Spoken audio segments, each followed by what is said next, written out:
quinta aula do curso. A gente vai falar sobre dois tópicos, né? Vai completar, a gente introduziu o regime de campos harmônicos, em que os campos variam senoidalmente, né, com o tempo, certo? E obtivemos as equações de Maxwell. Agora vai falar sobre como é que fica o teorema de Poynting, né, no regime de campos harmônicos, né? Então esse é um dos tópicos, né? É o teorema de Poynting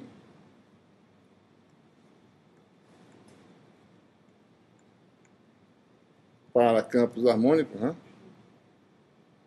Você vai escrever e vai fazer alguns comentários iniciais, mas ele não vai poder interpretar completamente agora, só no final do capítulo, certo? E depois a gente vai falar sobre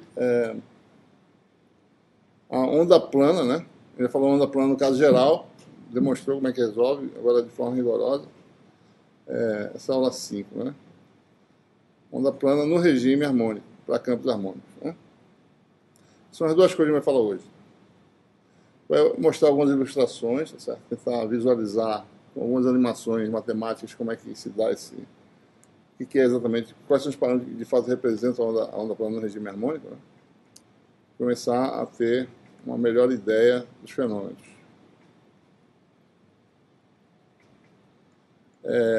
A gente começa com as equações de Maxwell, né?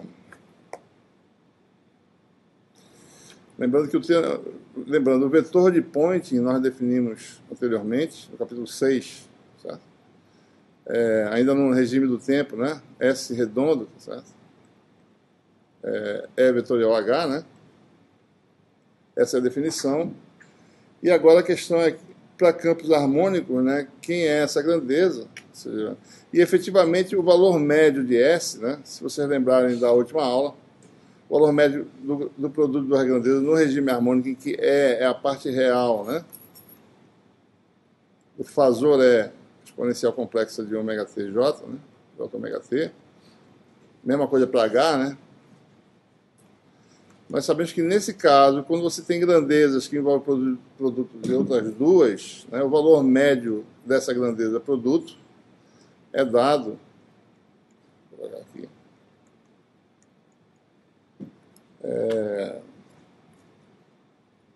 é dado simplesmente, né, o valor médio dessa grandeza temporal aqui, variando o tempo, densidade de potência,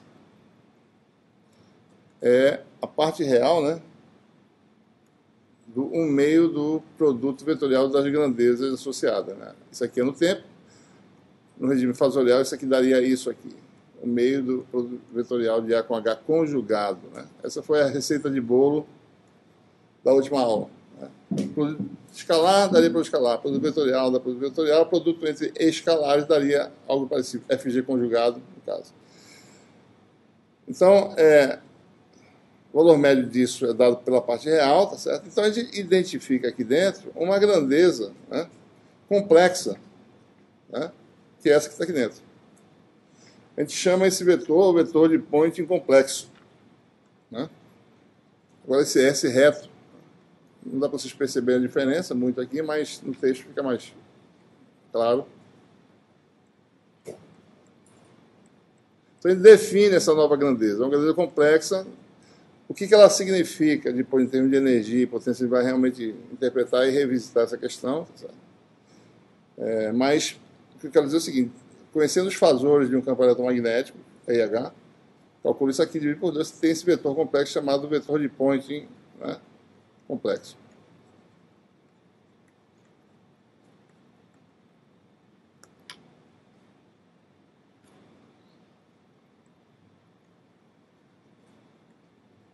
Certo? Aí, né? O que quer dizer isso? Bom, se eu, de forma geral, determinar o vetor de Poynting complexo, eu determino a potência ativa, né, o valor médio da potência, né, dessa relaçãozinha aqui, né? Você joga aqui, tá certo? Você tem o valor médio da grandeza redonda, é o quê? Parte real de S, certo? Então é isso que a gente quer saber. A gente quer saber um pouco melhor o que é S, certo? E a gente desenvolveu o teorema de Poynting para S de T, né? Agora quer saber, isso aqui é um fasor, né? Certo? Varia com X as coordenadas, porque E e H variam com X. Em cada ponto de espaço, S tem um valor depende das coordenadas espaciais. Mas a pergunta é, aquela equação, balanço de energia, ou seja, o teorema de Point que tinha no caso temporal geral, a gente vai fazer a mesma coisa, calcular o divergente, né, do vetor complexo S, né, como fizemos lá no caso temporal, capítulo 6. Isso aqui vai dar, por definição, o meio do divergente do produto vetorial. Nós já fizemos isso para funções do tempo, né? Usamos uma identidade vetorial que permite expandir isso aqui, e essa expansão já dá, eu não vou perder tempo, porque já fizemos isso antes, já vai dar um meio, né?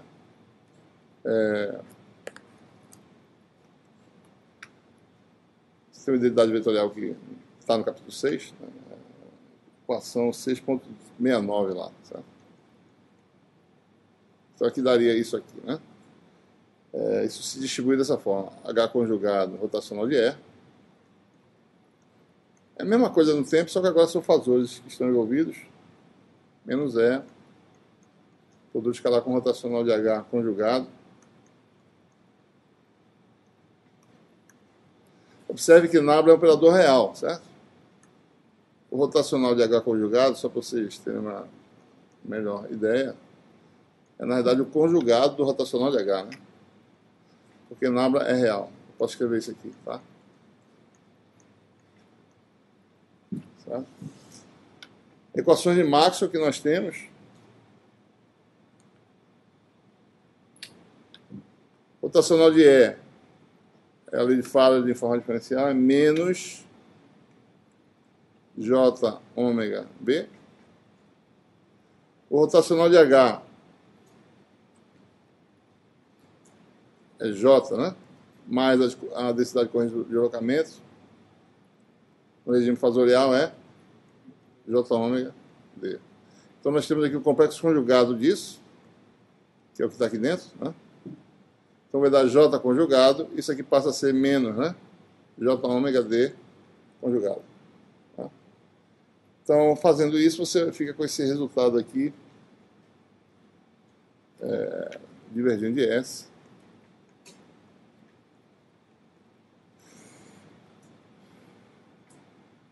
Igual a... já direto com o sinal aqui, tá certo? Um meio de EJ conjugado.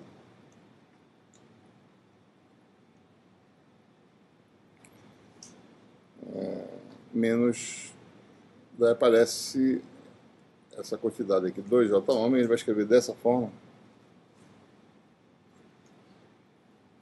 É D conjugado. O D conjugado vem de onde daqui, né? Sobre 4. Por quê? Porque eu botei 2 aqui fora, né? Tinha um meio antes. Menos BH conjugado. H conjugado vem de onde? Daqui, né? BH, vocês já estão vendo aqui quem é, certo? Sobre 4, né?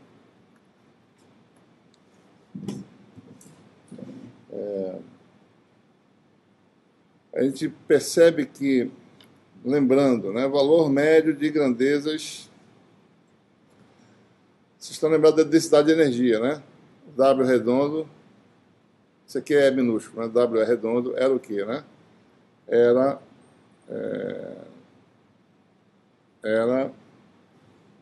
um meio, densidade de energia elétrica, meio de D redondo, né? Escalar né? Certo? O valor médio dessa grandeza aqui é aquela regra do produto lá que a gente fez na última aula.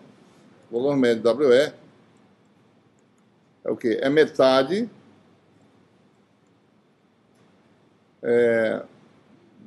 dessa quantidade aqui, você trocando isso pelos conjugados. Pode ser tanto um como o outro. Por causa disso aqui, a gente vai fazer o meio da parte real e o meio, né? E é conjugado, é D conjugado, certo? Porque é a regra, né? Quando você quer calcular o valor médio, você pega o quê? Parte real da metade do produto das grandezas, né? Uma conjugada da outra. Tanto faz, uma ou outra, certo? Porque é a parte real, né? Então dá o quê? Dá um quarto, né?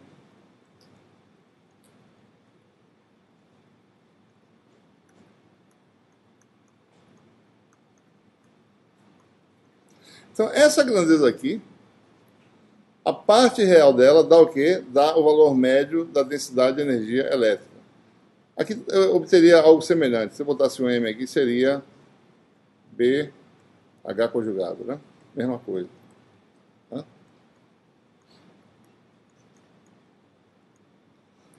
Então, essa grandeza complexa, lembre-se que nós temos vetores complexos. Tem uma parte real que é o valor médio da densidade de energia elétrica. Essa aqui tem uma parte real que é o valor médio da densidade de energia magnética. Certo? Então a gente denomina, né, as energias complexas, densidade de energia, né?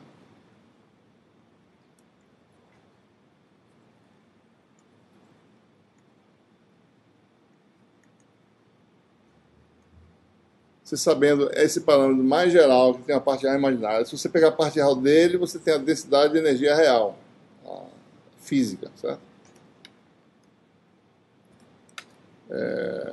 Então você tem aí a elétrica, agora é reto esse W, né? É 1/4, aliás, é isso mesmo, 1/4, né?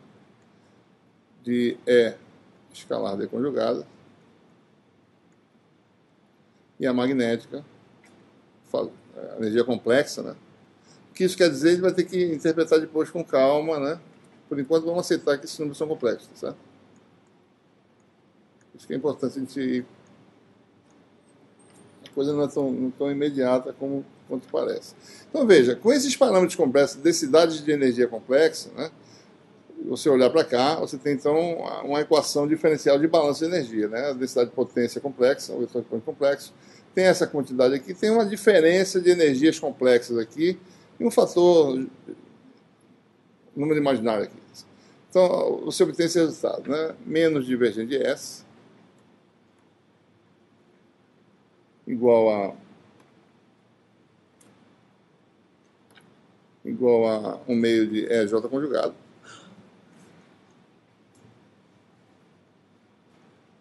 E aparece um termo aqui que a gente não sabe se isso é puramente imaginário. Isso que é importante falar. Parece que é, mas não é. Tem um número imaginário aqui, mas essas grandezas aqui são complexas, né? Então a gente não sabe direito o que vai dar essa parte aqui.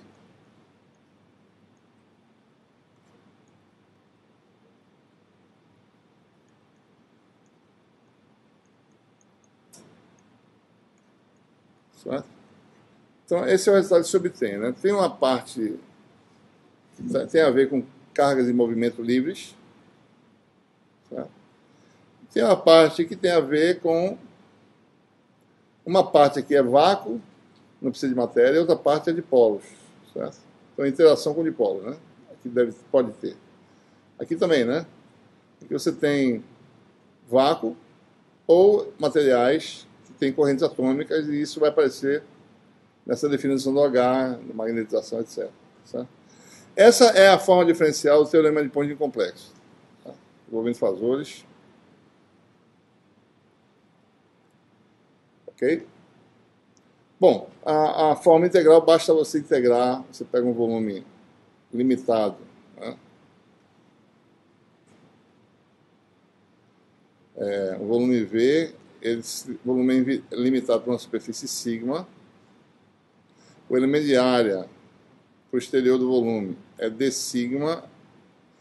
Por que eu estou usando sigma aqui? Porque S é vetor de Poynting, então a gente não pode mais usar S para a superfície. Certo? Então a gente está usando sigma a partir de agora. Desde o capítulo 6 a gente está fazendo isso já. Tá? A gente vai ter que fazer isso. Ou então chama de A, mas A é potencial vetor, então a gente tem que tomar cuidado. Então a gente vai usar só sigma. Agora que a gente já sabe o que é aberto e fechado, a gente usa sigma para tudo. Então, o que a gente faz? A mesma coisa que a gente fez anteriormente, né? Você integra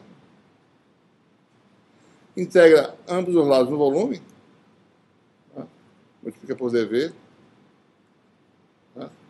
Todo mundo aqui, tá? dV. Aqui usa o teorema de Gauss, a gente obtém um fluxo. Esse sinal negativo quer dizer, se não tivesse sinal negativo, fluxo para o exterior. Com sinal negativo, fluxo para o interior do volume. Então nós obtemos esse resultado aqui, né? O fluxo do vetor complexo, né, S, para dentro da região, né, você tem um termo que é integral de volume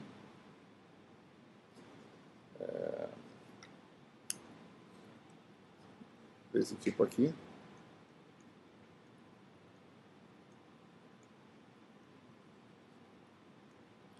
Tem um segundo termo que seria, colocar dessa forma aqui, 2J ômega, frequência ômega, né, angular. Você tem aí W maiúsculo E menos W maiúsculo M. Esse é o resultado, onde WE e WM são quem, né? São energias complexas, né? Isso aqui é densidade de potência, watt por metro quadrado vezes metro quadrado da potência, né? Potência, 1 sobre tempo, energia, né? Energia por unidade de tempo e da potência, certo? WE é a integral de volume, né? No volume da densidade de energia complexa, minúsculo, W minúsculo, né? E WM, a integral de volume da densidade complexa, WM. Né? E WE também são aqui 1/4, né? De E escalar D conjugado ou 1/4 de B escalar H conjugado. O que é esse balanço, o que isso aqui diz, né? O fluxo de potência complexa para dentro do volume é, em parte, utilizado para a interação do campo com portadores livres, porque J tem a ver com cargas livres, certo? Em movimento. Né? E tem uma parte aqui que é meio estranho de entender, né? Diferença de energia eletromagnética, certo? Porque na soma, né? Posso talvez dar uma ideia por quê, certo? Vocês sabem que, suponha que isso aqui fosse real, energia eletromagnética, né? Suponha que se o sistema tivesse igualmente dividido, se você calcular a energia elétrica e magnética são iguais, isso aqui dá 0, certo?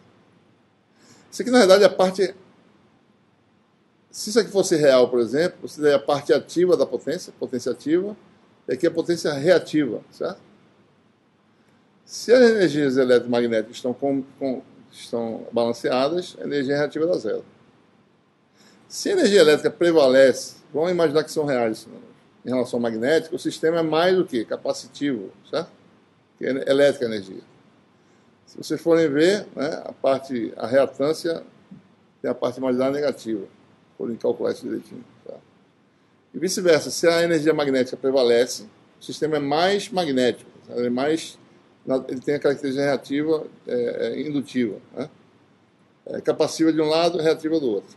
E se as duas coisas se combinam, o sistema ele não tem energia que fica lá sem fazer nada. A energia é totalmente utilizada. Então é por aí, mais ou menos. Só que não é tão simples assim. Isso aqui pode ser complexo, isso aqui também. Essa questão de como isso pode acontecer, a gente vai só discutir na próxima aula. Tá? Vai deixar isso para depois. Mas isso aqui é geral. A gente vai ver que cada caso é bem explicado, tá certo? É bem compreendido. Como a energia é utilizada e assim por diante. Tá? Ele fica nessa parte de pointing, fica por aí. Tá? Certo? A gente vai usar um pouquinho agora na onda plana no regime harmônico, mas a interpretação mais precisa só depois de você falar de meios materiais. Não dá para falar isso antes. Tá certo? Bom, a próxima coisa que a gente vai falar agora é a onda plana no regime harmônico.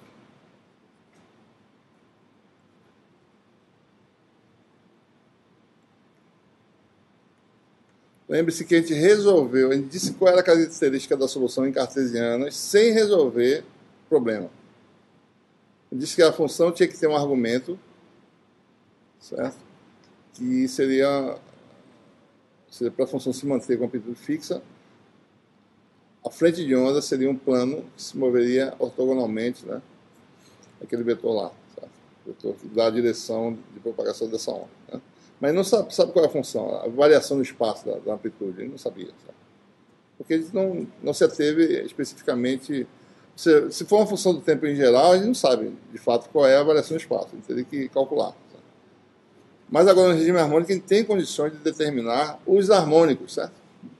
Cada solução que a gente tem no regime harmônico é como se fosse um harmônico de alguma coisa mais complexa, de um sinal mais complexo. Modo normal. Se você for perguntar qual é o modo normal da equação da onda, para que a gente pergunta isso? Porque com o modo normal eu reconstruo qualquer forma de onda, sabe? Eu junto os modos normais e empacoto eles para formar um pacote de onda qualquer. Certo? Daí, para uma forma de onda arbitrária no espaço, onda eletromagnética, variação no tempo arbitrária, eu posso juntar ondas que são essas soluções que eu obter agora e superpor, né, essas ondas e formar esse pacote arbitrário. Por isso que é importante estudar cada frequência especificamente, o comportamento da onda nesse caso. Então, a onda plana no regime harmônico, a gente agora vai especificamente obter algum resultado, né, os nossos modos normais. Então, temos aí, de novo, aquela nossa região longe da perturbação de carga, né? Nossa região não tem, onde nós estamos estudando nosso fenômeno, não há carga livre, não há corrente. Né? A nossa perturbação está passando por aqui, de alguma forma, certo? Veio de algum lugar, alguém gerou essa perturbação. Certo? Bom, então, quais são as equações que se aplicam aqui no caso? Né? Rotacional de E. Outra coisa, vácuo, né? ε0, μ0. A gente não tem muita ideia do que acontece no meio material ainda. A gente vai só falar isso na próxima aula. Então, rotacional de E no vácuo, né? É menos J ômega quem? B, né? Que é quem? μ0 H, certo? Divergente de D dá zero, porque ρ igual a zero. Mas D é ε0 é. Ou seja, ε0 é uma constante, divergente de E é igual a zero. Divergente de B, que é quem? μ0H, né? É igual a zero, ou seja, divergente de H igual a zero. Finalmente, rotacional de H só tem o termo de corrente de deslocamento, não tem a corrente livre, J igual a zero. J ômega D, que é quem? Zero é. Certo? Então, mesma coisa que nós fizemos anteriormente, aplica em essa ou nessa equação. Eita. Espero que eu não desligue sem querer aqui o negócio. Deixa eu desligar isso aqui, porque ele vai atrapalhar. Se eu aplicar o rotacional de novo, né? Já fizemos isso antes, ou aqui. Então, qual o objetivo disso? Pegar, destrinchar isso aqui, e vocês têm um rotacional do H do outro lado, que é dado aqui. Eu volto para o E novamente. Né?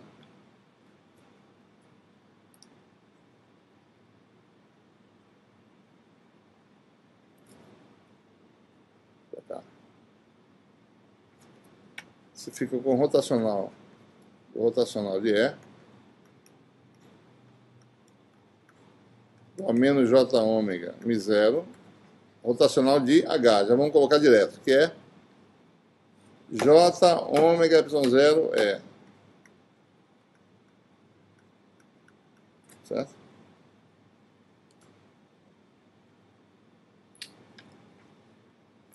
Isso aqui vai dar o quê? Ômega 2 μ0 ε0, positivo, né? J com J conjugado, vezes E. Ou ainda, né? Isso aqui é o inverso de C a velocidade da luz ao quadrado, né? Isso aqui é ômega 2 sobre C2, né? Vezes E. A gente vai introduzir esse parâmetro e vai entender ele já já. Tá certo? Vamos, por enquanto, só denominar essa razão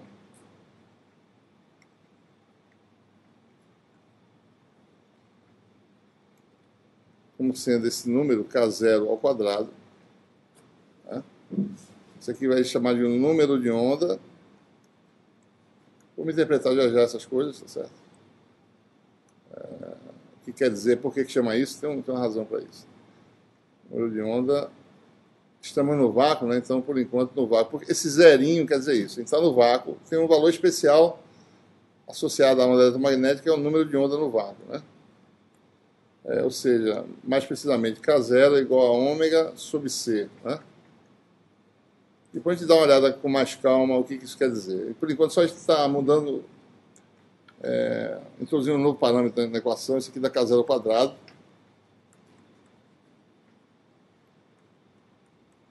E do lado de cá, isso aqui é quem, né? Gradiente do divergente de E menos Laplaciano de E. Né? Vocês sabem que divergente de E dá zero, aquela equação lá, né? Sai. Então tem essa soma de termos. Isso com isso igual a zero. Nós obtemos essa equação, que é a famosa equação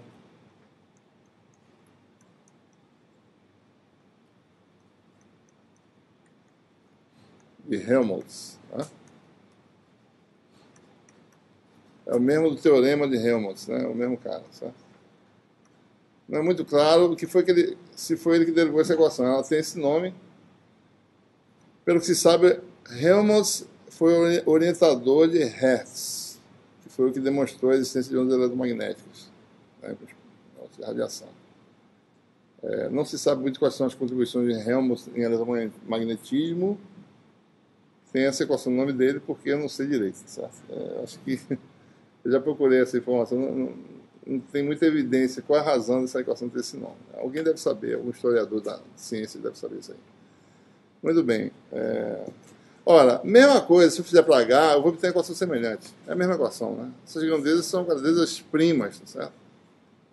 A Laplaciano de H também, ou seja, H tem que satisfazer também a equação de Helmholtz. Né? Ou seja, se você escreve isso aqui, por enquanto, eu não estou falando de nenhum sistema de coordenadas. A única restrição que eu fiz, qual foi? Estamos no vácuo, né? E livre de cargas e livre de correntes. Então, qualquer campo no vácuo satisfaz essa, quer dizer, campo harmônico, né? Que varia senoidalmente com a frequência ômega, satisfaz essas equações diferenciais. É claro que quando você bota um sistema de coordenadas, você vai ter soluções específicas, que a gente fez no caso do Eletromag 1, né? No sistema de coordenadas você vai ter funções bem específicas que vão governar cada grandeza física. Se mudar o sistema, entra outras funções. A gente não vai, no curso de Eletromag 2, não vai explorar sistemas sem ser o de cartesianos. Certo? Isso fica para uma próxima etapa. Dá para dar uma ideia, mas o que acontece assim. Oi? Em geral, só cartesianas. Em outro sistema, a gente pode indicar qual tipo de solução, mas não vai ficar fazendo a álgebra correspondente, porque é um tempo que não requer... A gente vai perder tempo fazendo isso, certo? É melhor a gente pegar os conceitos básicos e deixar isso para um curso mais avançado. Né? Mas o fato é o seguinte, se você está em coordenadas cartesianas, que é o foco da gente aqui, em cartesianas, né? Os campos E ou H, né? Por exemplo, E, né? Tem 3 componentes, certo? É X a X, né? Mais EY a Y, mais EZ a Z.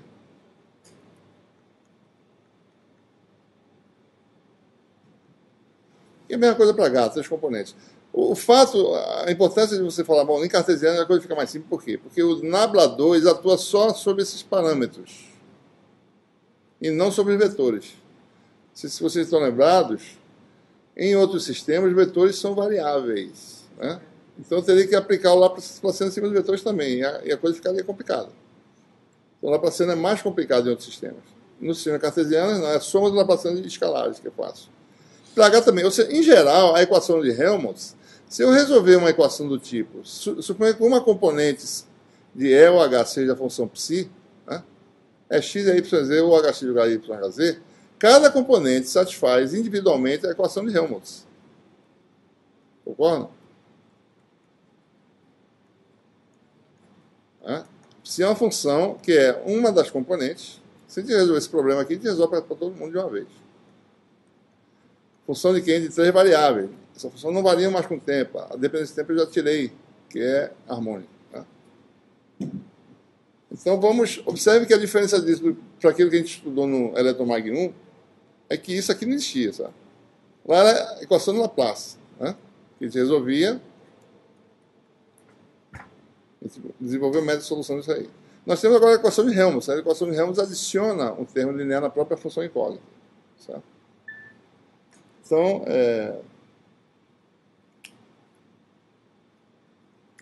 vamos tentar descobrir os modos normais.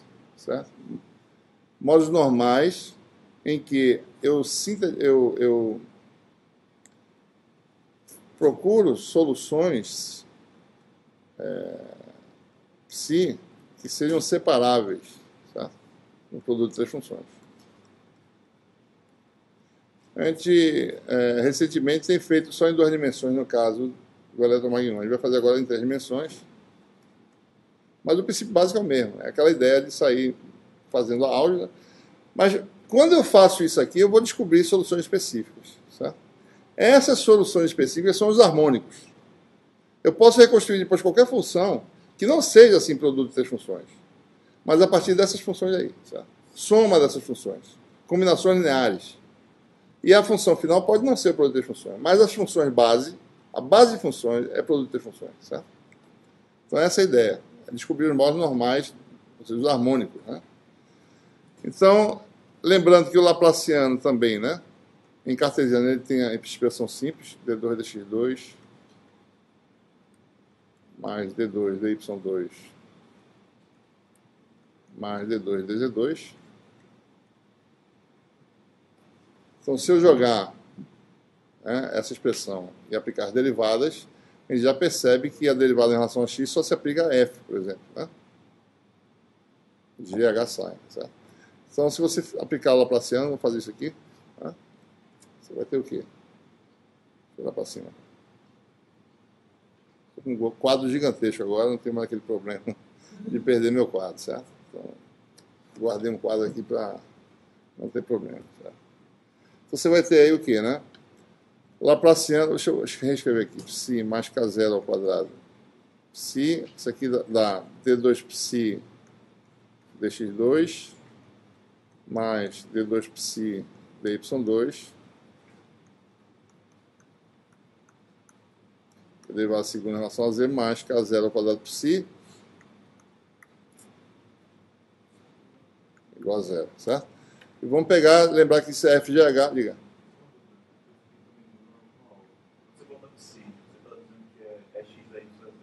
Não, é uma das componentes. É x, é y, ou é x, ou é y, é z, ou hx, ou é y, ou hz. Qualquer uma dessas três componentes. Porque cada componente satisfaz essa equação. Então, está resolvendo a equação em geral agora, entendeu? Uma das componentes. Derivada da segunda em relação a x vai dar o quê, né? GH, derivada total, né, mais parcial, d2f dx2. Mais FH D2G dy2 mais FG D2H dz2 mais K0 ao quadrado FGH igual a zero. Tá? Faz aquela mesma coisa, divide por FGH, né? Vou fazer um apagador. Divide por FGH, que vai ficar 1 sobre F, né? Vou apagar com minha caneta. 1 sobre F aqui, certo? Aqui vai ficar 1 sobre G. E aqui 1 sobre H, certo? E aqui sai todo mundo, né? Certo? Se você assiste a videoaula, você sempre pode dar um replay, né? Você pode ver o lance com mais detalhe, né? Então, isso aqui dá 1 sobre G e que dá 1 sobre H, né? Certo? Então, é aquela história, né? Primeiro, o que a gente faz? Deixa eu... Seguindo exatamente como está nas notas de aula, chama isso aqui de uma função de xy, tá? Observe aqui, né? Isso aqui é uma função de duas variáveis, em princípio. P e xy. Certo? Bota isso aqui para o segundo membro, tá certo? Então isso aqui vai dar igual a menos 1 sobre h d2h dz2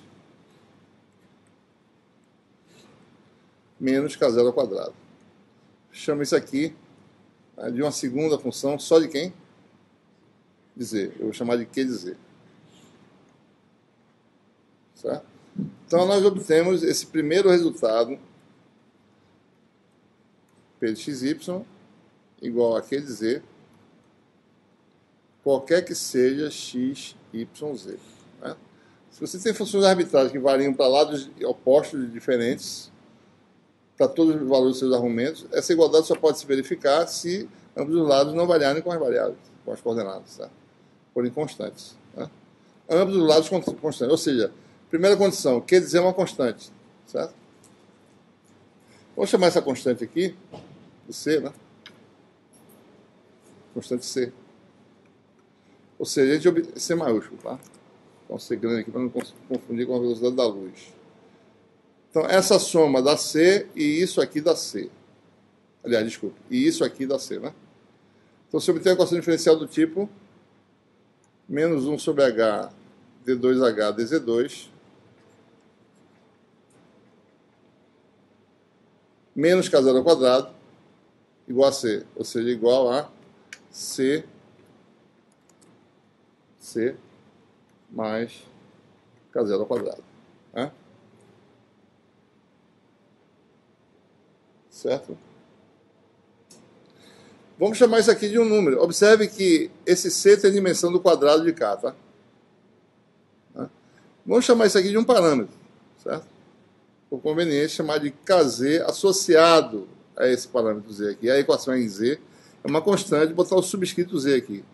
Chamar de KZ ao quadrado, certo? Ok? É só chamar uma constante. Se essa constante é real ou não, é outra história. É uma constante, certo? Por que a gente está chamando ao quadrado? Porque fica mais fácil depois.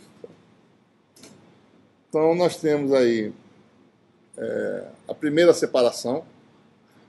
E esse KZ ao quadrado, o C então é KZ ao quadrado menos K0 ao quadrado, certo?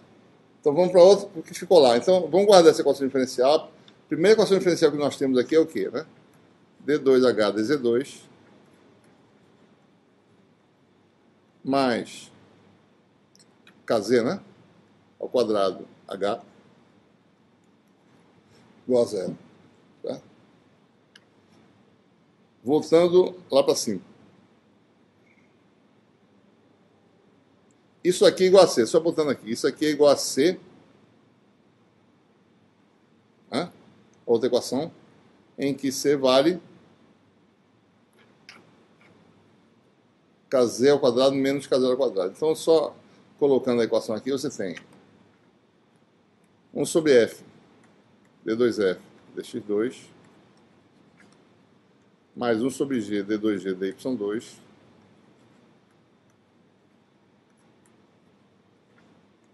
igual a C, né? Que é igual a KZ ao quadrado menos K0 ao quadrado. Mesma coisa, eu vou pegar isso aqui e passar para o outro lado agora, certo?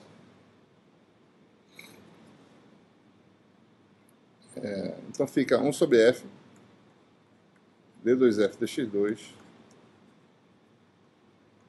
igual a isso tudinho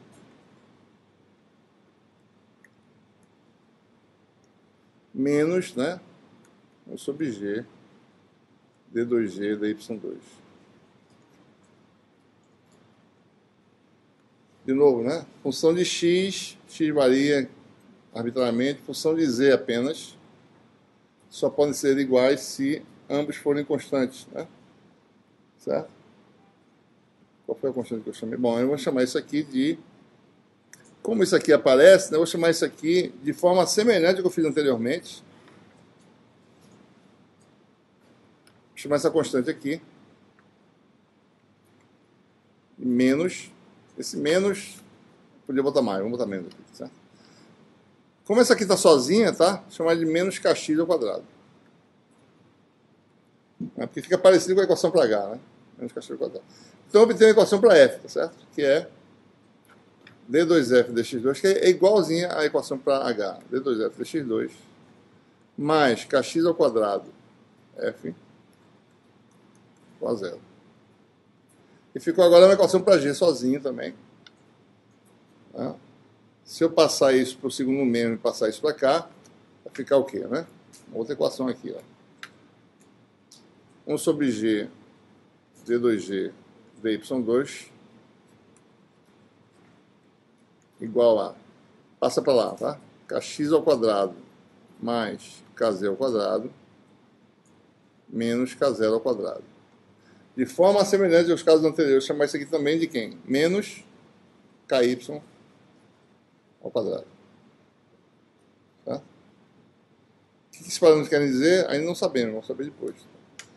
Então a equação diferencial para g é idêntica às outras, tá? d2g dy2 mais kz ao quadrado g igual a zero. E com essa definição nós obtemos uma relação entre os cais, né? Entre os cais, né? Só a gente organizar aqui, né? A soma dos quadrados desses cais está amarrada à condição, né?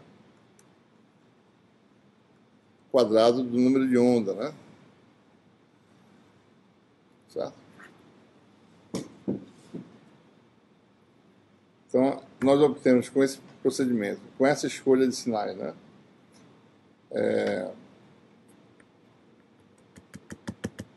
Essa condição e 3 equações diferenciais. Observe o seguinte, suponha que K seja real, tá certo? Os Kx, Ky, Kz são reais. Se eu escolhesse sinais opostos nos três casos, eu teria menos aqui, menos aqui, menos aqui, certo? Não podia satisfazer para K reais, certo? Porque isso aqui é positivo, por exemplo, né? Eu posso escolher talvez um negativo, os outros dois positivos, tá certo? Esses números podem ser complexos. A gente não sabe, cada caso é um caso. A gente vai ver isso depois. A gente está escolhendo o caso mais simples para depois, a partir daí, ver o caso mais geral, né? Mas as equações diferenciais são bem simples de resolver, né?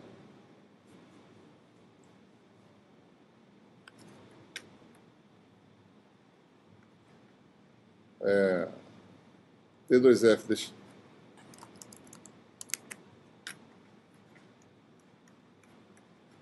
Vamos admitir que os parâmetros são reais, tá? Senão já fica mais complicado.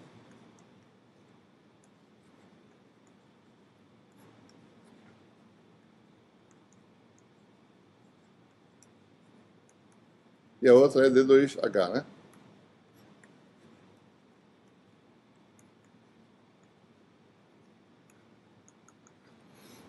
Equações são semelhantes.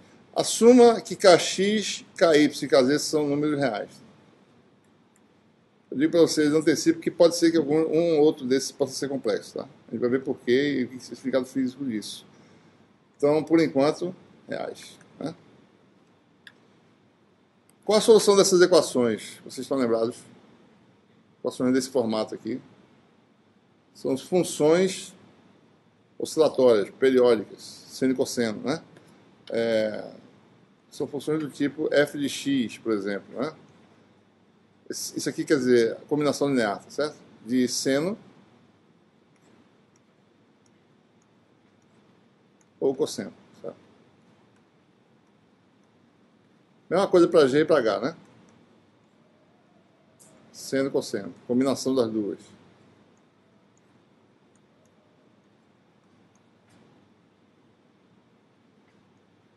Para H também, mesma coisa, né?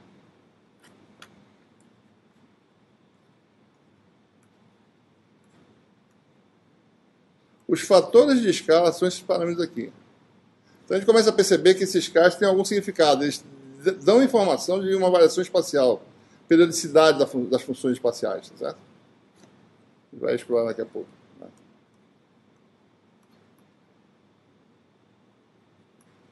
Certo? Poderemos usar essas funções se quiséssemos. Mas a álgebra fica mais fácil de usar exponenciais complexas, né? Produto de exponenciais complexas, você soma os argumentos, né? Exponenciais reais também, né? Mas nós sabemos que as funções seno e cosseno são também combinações de exponenciais complexas, né? Seno, ou seja, exponencial de mais ou menos JU, digamos assim, o argumento é o quê? Cosseno de U, mais ou menos J seno de U. Então, eu posso mudar essas combinações lineares para combinações lineares dessas duas funções aqui. Né? Que nem no caso da função temporal, né? Eu estou usando LJ ômega t e não cosseno ou seno de ômega t. É mais fácil usar exponencial complexa. Ou seja, vamos admitir que nós temos a solução geral que é produto das três funções. Ou seja, nós temos várias combinações. Psi pode ter um jeitão geral, que é esse jeito aqui, né? Exponencial de mais ou menos j kx x, né? Vezes exponencial de mais, porque é o produto das três, né? Menos j ky y, né? Ou mais.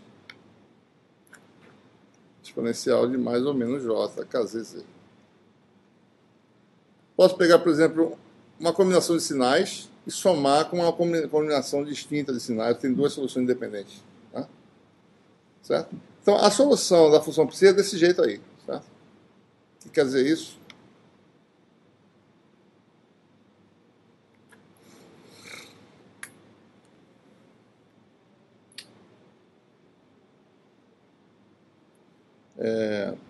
Especificamente, né, vamos agora falar da onda plana harmônica. Né? Onda harmônica plana uniforme. Então, a gente sabe o jeito da solução. Existem várias possibilidades de escolha.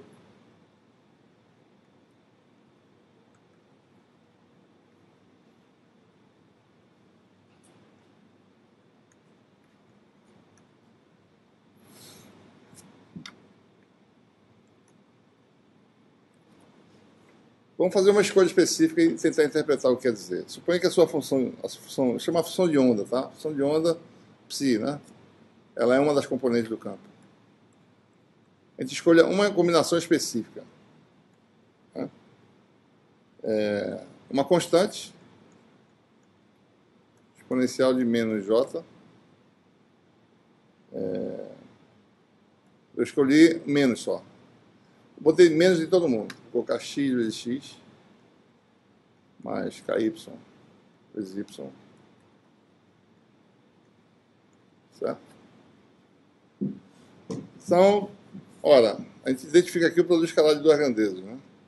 Vamos definir essa nova grandeza aqui, K. Tem componentes kx, ky, kz.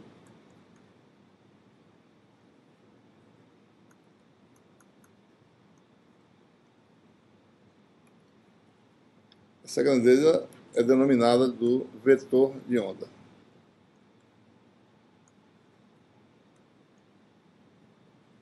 Qual é o módulo do vetor de onda, pessoal? O módulo ao quadrado dá o quê? Kx ao quadrado, mais ky ao quadrado, mais kz ao quadrado. Então, o módulo ao quadrado dá k0 ao quadrado. Então, o módulo do vetor de onda é k0. Tá? O outro vetor que aparece aqui, que vocês estão vendo, é o vetor posição, que nós conhecemos. X tem três componentes, né?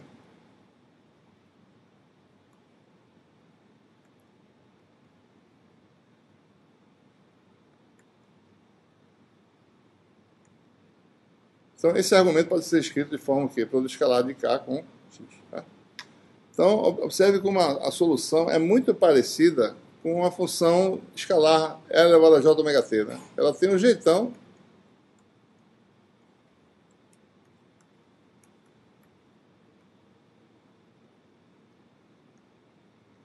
Fica bem compacto assim, né? Você observa que é um argumento. Né? Se você esquecer a natureza vetorial, é Kx. No tempo é o quê? Ômega t, certo? Ômega tem a ver com a frequência temporal. Isso aqui tem a ver com o quê? Frequência espacial. Tá? Né? Quantos picos por metro você tem? Tá certo? Aqui quem vai dizer é o K. Quantos picos por segundo tem no tempo? Quem vai dizer é o ômega. Tá? Ou seja, o vetor K, o vetor de onda, explorando um pouco mais, ele pode ser escrito assim, né? K, módulo dele, um vetor unitário que aponta na direção e sentido desse vetor. Certo?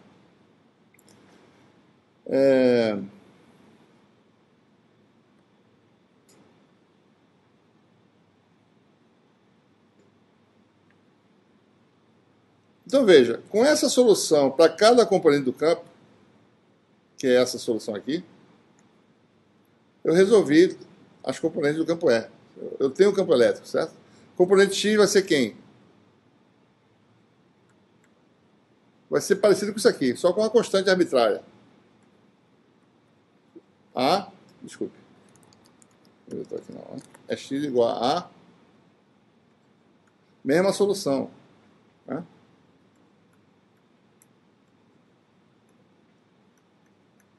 Mesma coisa, é Y quem? B.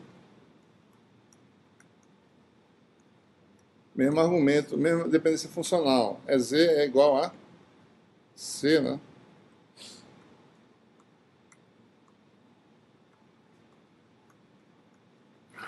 Quem é o vetor E?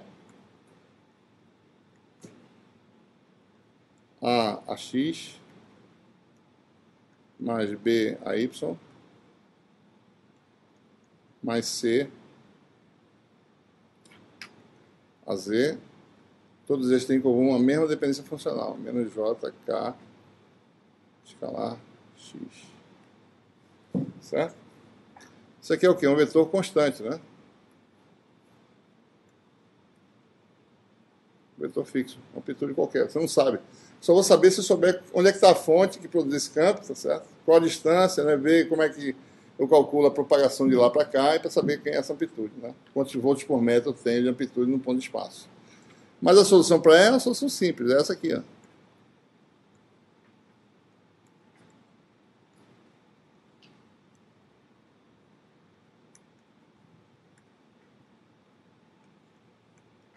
Certo? Essa é chamada a onda harmônica plana uniforme. Plano uniforme pela mesma razão que a gente falou que a onda plana era uma onda plana uniforme. Né? A frente de onda é um plano, a amplitude não muda do plano. Aqui também a gente vai ver a mesma coisa. Tá? Onda harmônica. Harmônica porque é o quê? Cosseno e seno, né? Plana uniforme.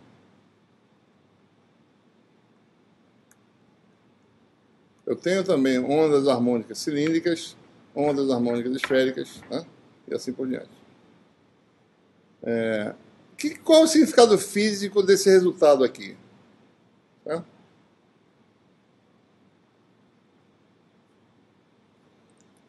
Vamos explorar um pouquinho aqui, né? Vamos calcular o campo físico. O que eu faço? O campo físico é a parte real do fasor complexo E exponencial de J ômega T. Né? Isso aqui vai dar parte real de E0 exponencial de J, daí eu boto no mesmo argumento, ômega T menos K escalar X.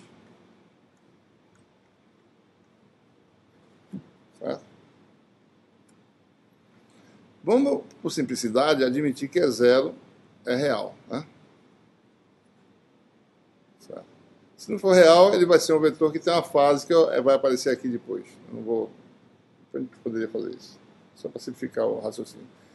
Então, quem é a parte real dessa função? Cosseno, né, do argumento.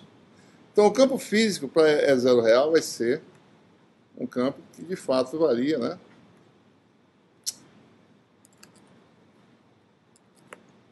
É uma amplitude fixa, que é um número real, cosseno.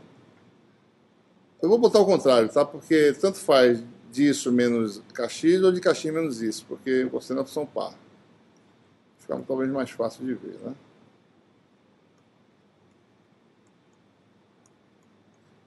Certo? Se eu colocar a expressão para cá, né?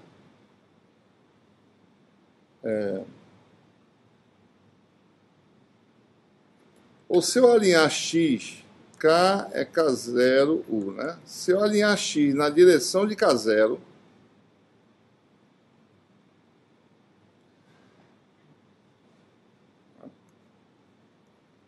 paralelo a U no caso, né? A direção e sentido desse vetor. Então, K escalar X vai ser módulo de K, módulo de X, tá certo? K0 X. Então, nós temos essa função aí, né? Essencialmente, o nosso campo tem esse comportamento.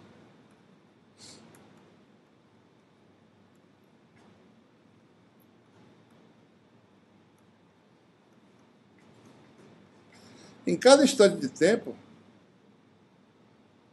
né, se eu fixar tempo igual a zero, você tem uma fotografia da distribuição de campo no espaço, que é um campo que varia, né? Senoidalmente, no caso. Vou fazer um desenho aqui. Certo? Essa periodicidade aqui é 2π sobre K0. Certo?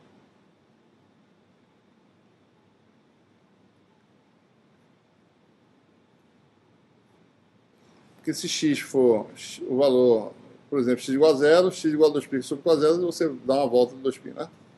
Então a periodicidade é 2π sobre K0. Essa periodicidade aqui é o que a gente chama do comprimento de onda, né?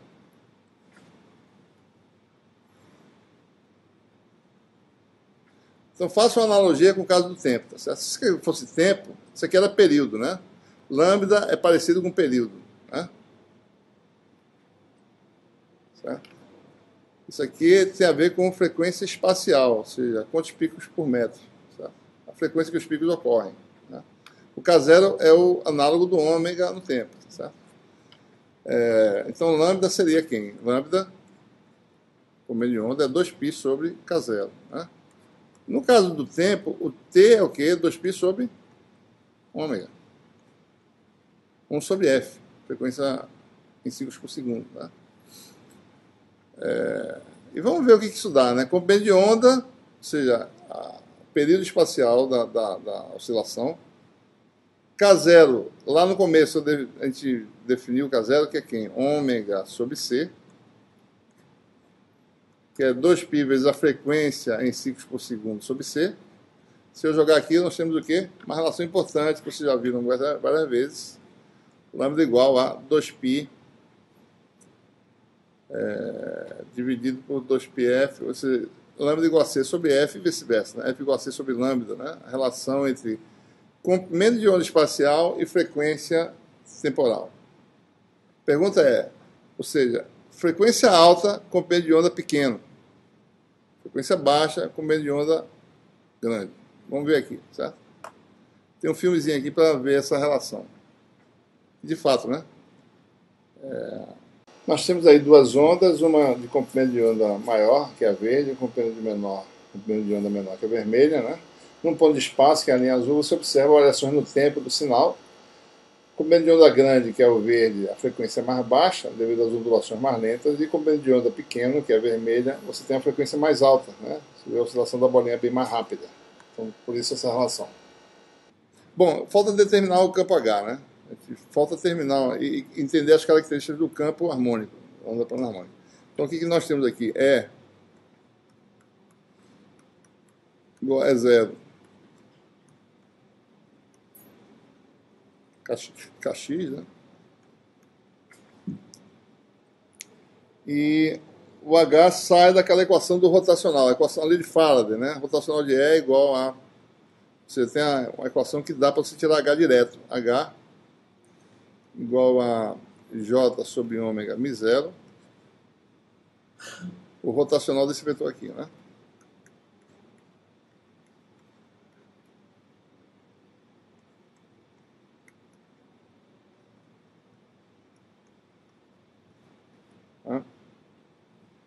Nós estamos caindo num caso de uma identidade vetorial do capítulo 1 lá, né?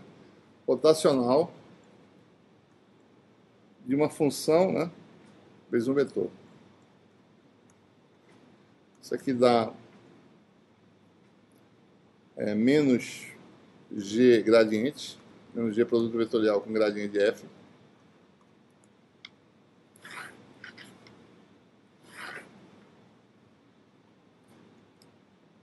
Mais f rotacional de g. Né? E só atentar para o fato de G ser o vetor é zero. G é constante, certo? Então, esse termo aqui vai embora, né? Certo? Então, eu tenho aí rotacional de E0 exponencial de menos j kx, né? É menos E0. Vetorial gradiente dessa função. Eu vou fazer esse gradiente de forma mais geral, porque a gente vai usar essas coisas um pouco nesse curso. Então, a gente precisa gradiente dessa função, né? Certo? Na realidade, a gente quer calcular, vamos fazer de forma mais geral, né? F é essa função aqui, menos j, isso aqui, né? Esse argumento, chamar isso de um W, né? O W aqui, K escalar X. W é uma função de 3 variáveis. Eu estou tentando generalizar isso, porque a gente vai se deparar com isso e vai poder usar isso mais corriqueiramente, né? Isso aqui é o produto escalar, kx mais ky mais kzz, né?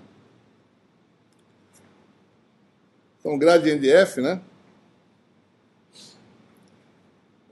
Só lembrando, né? Ax df dx mais a y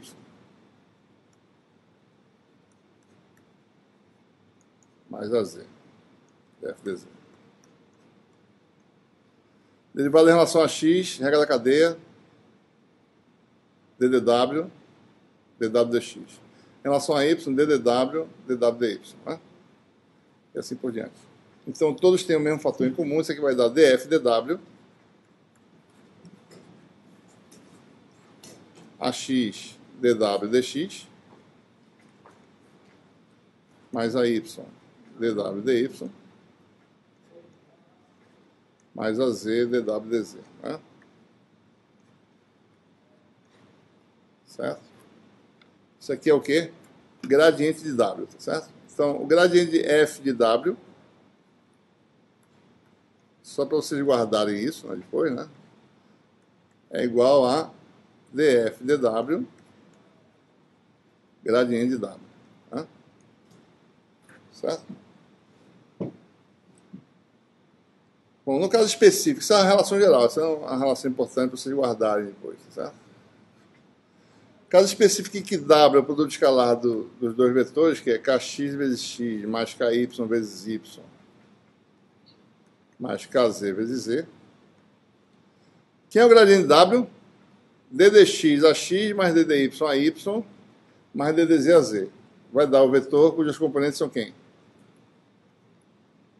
Kx, ky e kz. Certo? Na verdade, falta de f de w, né? Exatamente isso. Então, o gradiente dessa função, em que o argumento é o produto escalar de k com vetor posição, certo? Toda vez que w for da forma k escalar x, e a função é f de w, onde w é esse argumento aqui, o gradiente de f é igual a quem? K df dw. Essa é a relação que a gente tem que guardar, certo? Toda vez que f depender desse produto escalar, você calcula o gradiente como? Calcula a derivada em relação ao argumento w, depois você multiplica pelo vetor de onda k, certo? Você vai voltar a esse tipo de situação, em alguns casos vão guardar isso para não precisar derivar isso sempre, tá certo? E df dw é a derivada dessa função, menos jw, né? Df dw é menos j menos jw. Ou seja, então, voltando aqui, né? Nossa identidade vetorial, tá certo? É isso que a gente queria, né? Menos é zero. Produto vetorial com jk, menos jk no caso. Então aqui vai dar mais, tá certo?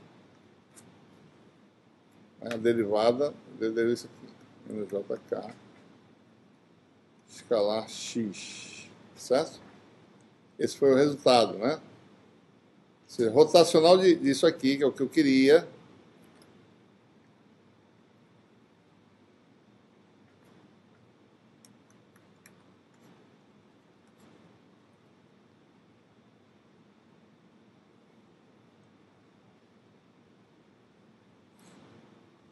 é zero. Vetorial JK, né? Fator exponencial, né? Certo? J com J dá menos. Isso aqui troca a posição, então. K fica na frente agora. Então você resulta esse campo aqui. Deixa eu apagar isso aqui tudo. Mais fácil. É só a resposta, né? Vocês depois trabalham nessa álgebrazinha aí para garantir, tá certo? Mas você fica com esse resultado aí, né? H. Então, vamos repetir. É um campo dado por isso. Isso que eu não estou resolvendo para H. Na H já está resolvido porque é amarrado com E, né? JKX. H tem essa expressão aqui.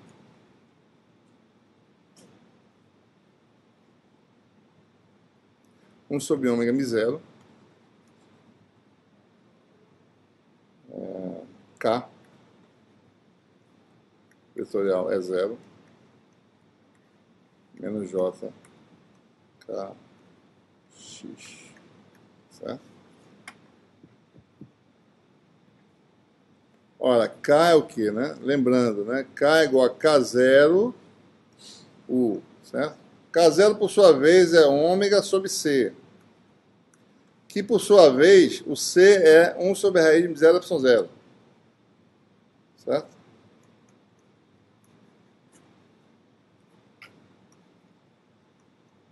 Então, ômega vai embora. Você vai ter constantes aqui, né? Mi0 epsilon 0. Ou seja, o H, você vai... Faça as contas aí depois. Verifique lá. Vai dar 1 sobre um parâmetro chamado de eta 0. A gente fala o que quer dizer. Vetor unitário, que está no sentido de K, vetorial é zero. Exponencial de menos J, K escalar X. Tá? Onde eta 0 é um parâmetro do vácuo, né?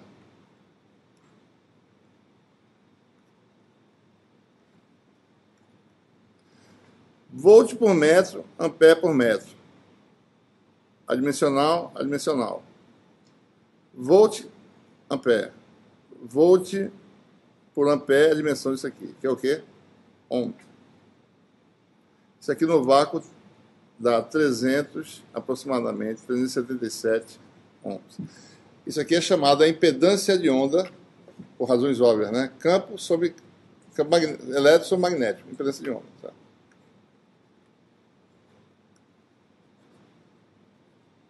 O ar tem uma impedância de onda de 377 ohms.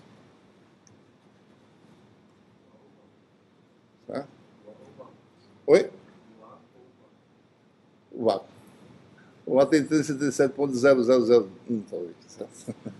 É o vácuo, rigorosamente é o vácuo, né? Está falando do vácuo, tá certo. Então, observe como é simples, né? Se você sabe, aqui tem a orientação de todos os vetores também. Tá? Por que é onda plana, né? A amplitude fica constante se eu fixar esse argumento. O lugar geométrico dos pontos em que o campo é constante, qualquer um deles, né, dado K, vá num ponto de espaço qualquer e desenhe as linhas que terminam sempre num plano ortogonal a K, certo? Nesse plano, todos os vetores X têm produto escalar constante com K, não tem? Todos eles, né? Então, a gente diz que o vetor de onda da onda é esse aqui, e no plano em que a fase é constante, esqueça o tempo agora, a gente está no espaço só. Eu já sei a função do tempo. A fase do campo é constante, né, num plano ortogonal ao vetor de onda K. Por isso que chama plano de fase. Né? Plano de fase, a frente de onda, né? Plano de fase constante.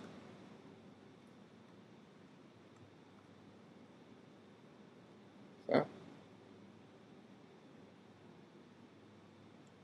Se vocês olharem para o argumento, né, ao longo da direção de K, que eu falei, Kx, né, menos ômega t, né, se eu quiser fixar essa amplitude constante, eu fixo isso aqui numa constante K. Eu vou chamar essa constante K de C, para não confundir com esse K aqui. Eu fixo isso aqui. Qual é o lugar geométrico dos pontos em que isso aqui está constante? Essa frente de onda, esse plano de face está se movendo numa velocidade que eu mantenho isso aqui constante. Qual seria essa velocidade? Isso é derivar em relação ao tempo aqui, certo? K dx dt igual a ômega. Né?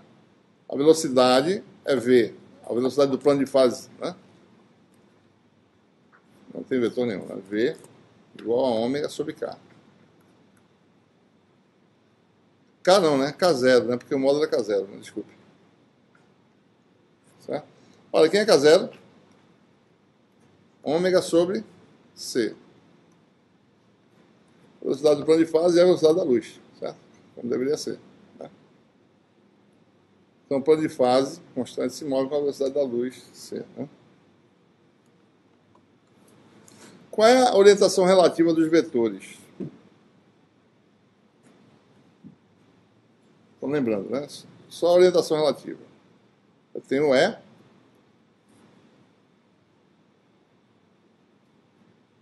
gente não sabe direito ainda, que eu não falei, né? Qual é a orientação de E em relação a K? Eu acabei de mostrar a expressão, né? H é 1 sobre a impedância de onda. Vetor unitário que define o vetor de onda. Produto vetorial com é zero, né? Kx, tá? Dessa relação, essa relação mostra o quê? H é ortogonal a ambos a U e H é ortogonal a E0. Isso aqui eu posso chamar de OH0 se eu quiser, tá certo? Isso aqui tudinho. A amplitude do campo magnético, né? Posso chamar de H0, tá? Se quiser. Mas enfim, H é ortogonal a E, certo? Só não sei a relação entre E e U, certo? Vamos ver aqui. Temos uma equação de Maxwell, divergente de E igual a zero. Divergente é zero, menos JKX, vai dar o quê? Regra da cadeia, né? E0 é constante. Você vai dar E0 escalar o gradiente da função exponencial. Acabamos de verificar quem é isso, né? Isso aqui vai dar quem? K derivada da função, né?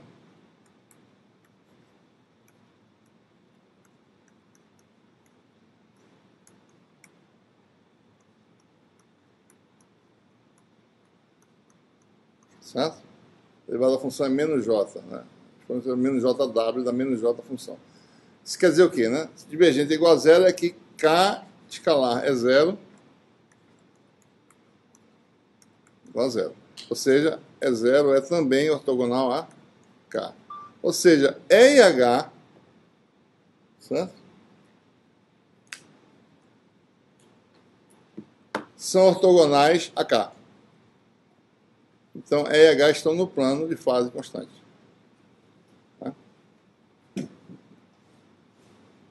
Bom, vejam, né? Deixa eu botar aqui em cima. Aqui está a disposição relativa. Para obter o sentido de H, eu faço U vetorial é zero. Boto E0 no plano de fase, desenho H dessa forma e eu obtenho aí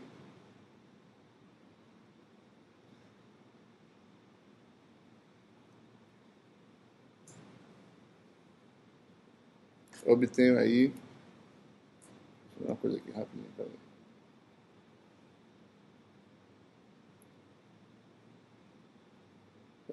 Se você calcular E vetorial H, para saber para onde vai dar esse sentido, né? Certo? Só olhar essa expressão aqui, ó. Vamos fazer aqui só para dar uma olhada. E vetorial H, essencialmente eu preciso calcular o quê, né? É zero, tá certo? Vetorial H, né? É zero, vetorial U, esquecendo ali a amplitude, só a direção, tá certo? Vetorial é zero, né? Isso aqui vai dar produto desse com esse, na direção de U.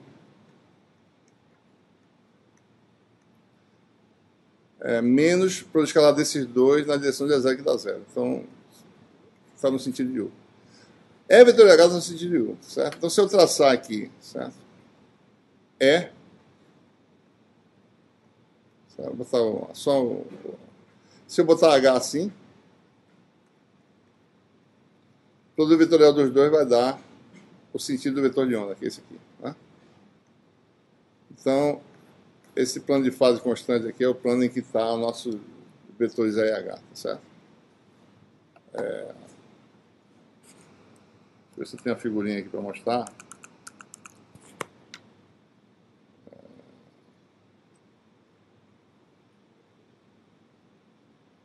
Tá fácil de ver aqui onde ela está.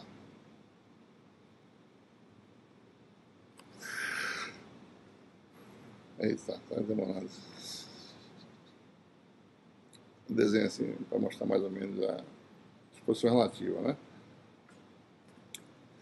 Se você olhar, tirasse uma foto de uma região do espaço da distribuição de amplitude, observe que essa senoide é uma telha, né? Você tem aí essa telha, tá certo? A coisa se move nesse sentido aqui, né? Certo? Tem várias telhas, todo o espaço, né? Preenchendo o espaço inteiro. Né? Por isso que essa onda não é fisicamente realizável, né? Que nem a senoide do tempo também não é, né? Ela começa em menos infinito e nunca termina, certo? Não existe essa coisa, né? Mas são idealizações que a gente pode reconstruir funções reais com essas funções idealizadas, certo? Então a onda plana é uma idealização que nem a senoide na análise Fourier é uma idealização também, certo? Então, observe que o campo E e H estão satisfazendo a orientação correta. Isso aqui é o período espacial, como é de onda, né? E a gente veria isso. Espero que dê para ver aqui. Deixa eu ver se dá para ver. Dá para ver isso aí? Mais ou menos, né? Você vê essa coisa se mexendo assim no espaço, certo? Não sei se dá para ver direito. Interessante se mudando as cores, né? Você vê essa telha se movendo. Imagina uma coisa. Imagina que você tem uma barra rígida e lança essa barra rígida. Você vê uma coisa fixa se mexendo no espaço. Tá? Mais ou menos isso que você vê, né? É importante observar também a questão do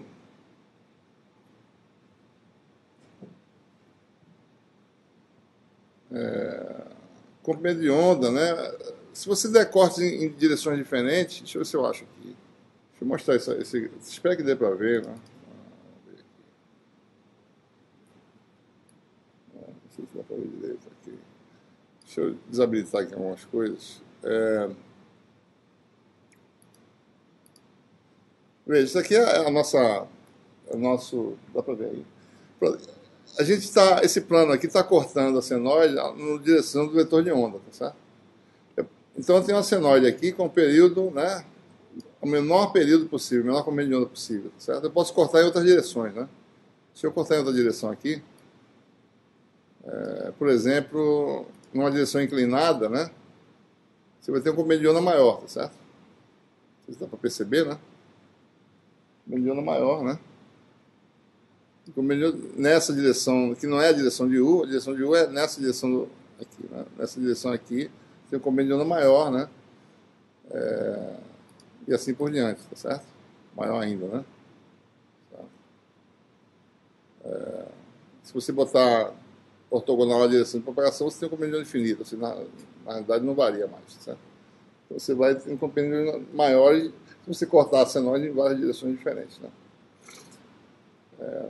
Bom, voltando aqui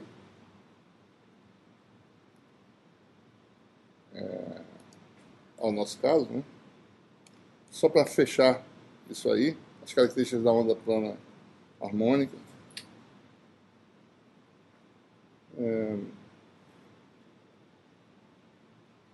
Vamos só ver o vetor de Poynting, como é que ele é, certo? A gente vai obter alguns resultados interessantes aqui. A gente pode calcular o vetor de Poynting complexo.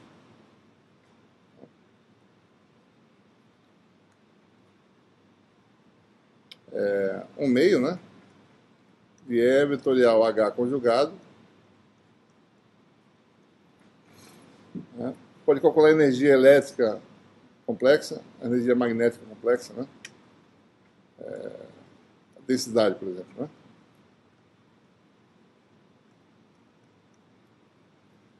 D conjugado, né, é D epsilon E, né? Isso aqui seria epsilon, deixa eu colocar já, no caso ele está no vácuo, a energia fica real no caso, né? Observe que D é igual a epsilon E, isso aqui vai dar módulo de E ao quadrado, né?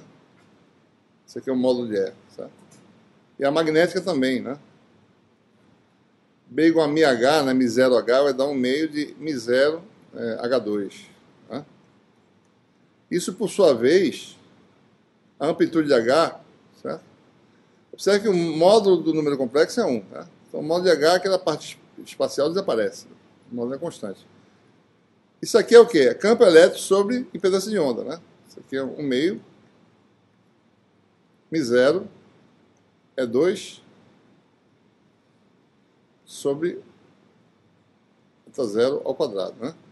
Se você fizer a conta, aqui vai dar o quê? Essencialmente são parecidos, mas você tem μ0 sobre μ0 sobre ε0, que é igual a ε0. Tá? Então a energia elétrica, a densidade é igual à densidade de energia magnética. Tá? Certo? Então aquela parte imaginária, aquela parte que tem os 2J no teorema de Poynting, desaparece. Um sistema não reativo, certo? Toda energia pode ser utilizada, toda a potência que flui pode ser utilizada, o espaço não tem, ele não armazena energia, certo? A energia simplesmente passa por ele, né? Bom, e que é isso aqui, né? Isso aqui é um meio, vou calcular direitinho, é 0 exponencial menos j kx, vetorial, isso aqui vai dar o quê, né? 1 sobre eta0, o vetorial é 0 conjugado, né? 1 é o vetor real, certo? H conjugado, né? Exponencial de mais jkx, tá certo?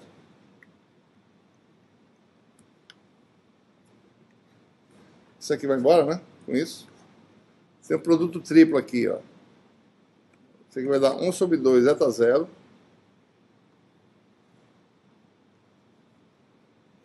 produto do E0 com o produto vetorial, né? E0 conjugado, né? Esse é o vetor de Poynting, certo? Bom, vetor de Poynting complexo em princípio, né?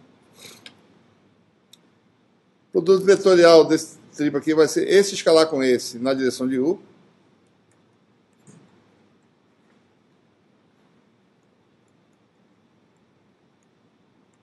Né? Menos produto escalar desse com esse, que dá 0, na direção de 0. V2 sobre R, né? Certo? Quadrado de tensão. Campo elétrico é diferente potencial, digamos assim, né? Impedância de onda. Então dá potência, né? Quadrado da tensão sobre a resistência, né? Mais ou menos. Então o vetor de Poynting está no sentido de quem? Do vetor de onda, certo? S.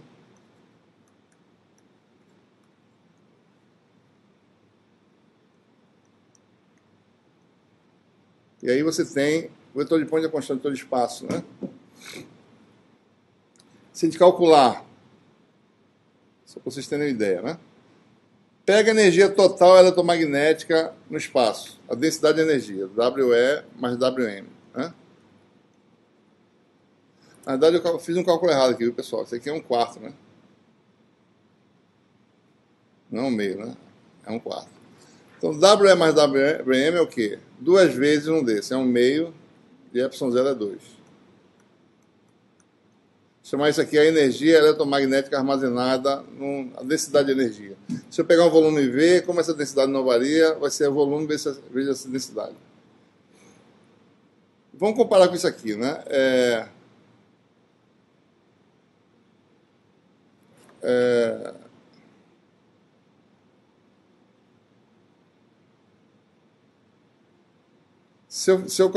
Se eu comparar a densidade de energia eletromagnética, eu quero tentar, eu vou dividir, multiplicar por eta0, ε0 sobre eta0, tá certo? Aí fica lá 0 ao quadrado, né? Isso aqui é 0, na verdade, fica por escalar, é o módulo, né? Isso aqui é, deixa eu ver como é que fica, não, tem um 2 aqui embaixo, né? Isso aqui é raiz de μ sobre epsilon, raiz de μ zero sobre epsilon zero, vezes epsilon zero ao quadrado, certo? Que eu botei esse epsilon zero aqui dentro, sobre 2 eta zero, só para tornar parecido com a potência ali, né? Isso aqui vai ser raiz de μ zero epsilon zero, que é 1 sobre a velocidade da luz. Então vai dar 1 sobre c, esse fator aqui que é a densidade de potência S, né? Então a densidade de energia eletromagnética, ou seja, em outras palavras, a densidade de potência S é a velocidade da luz vezes a densidade de energia eletromagnética no espaço, né? Para entender essa questão, né, da relação entre densidade de energia e densidade de potência, vamos considerar, por exemplo, um pequeno volume do espaço, né? Paralelepípedo. Esse paralelepípedo tem, no nosso ponto de vista, em que a energia é distribuída no espaço, cada volume do espaço contém uma certa quantidade de energia que pode ser determinada pela densidade de energia, e se essa densidade de energia for uniforme, pela densidade de energia vezes o volume. Suponha que esse volume do espaço tenha um comprimento aqui, ΔL, né? Uma seção transversal, delta sigma. Digamos que a potência flua nesse sentido, ortogonal a delta sigma, na área delta sigma. Esse volume como um todo é delta L e delta sigma, né? Deixa eu pra cá.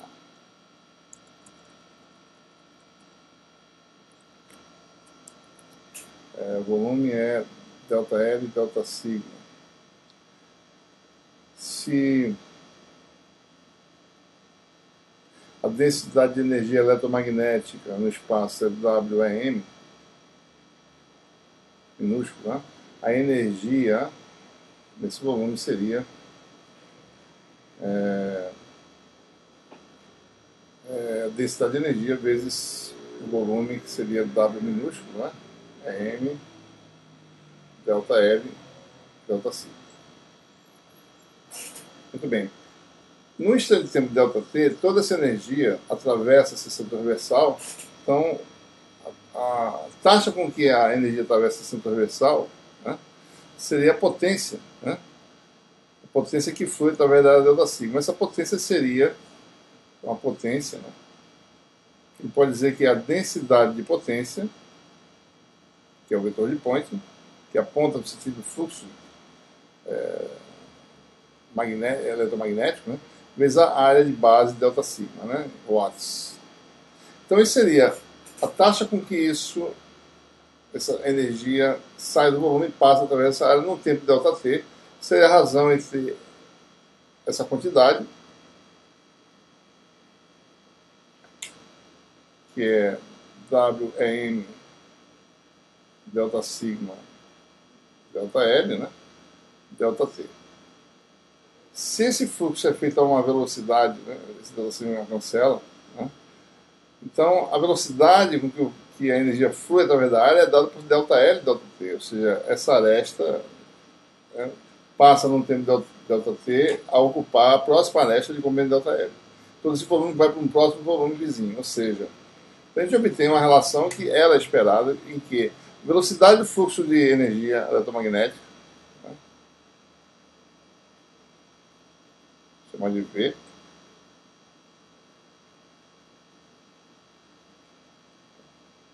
a densidade de potência seria a densidade de energia eletromagnética vezes essa velocidade.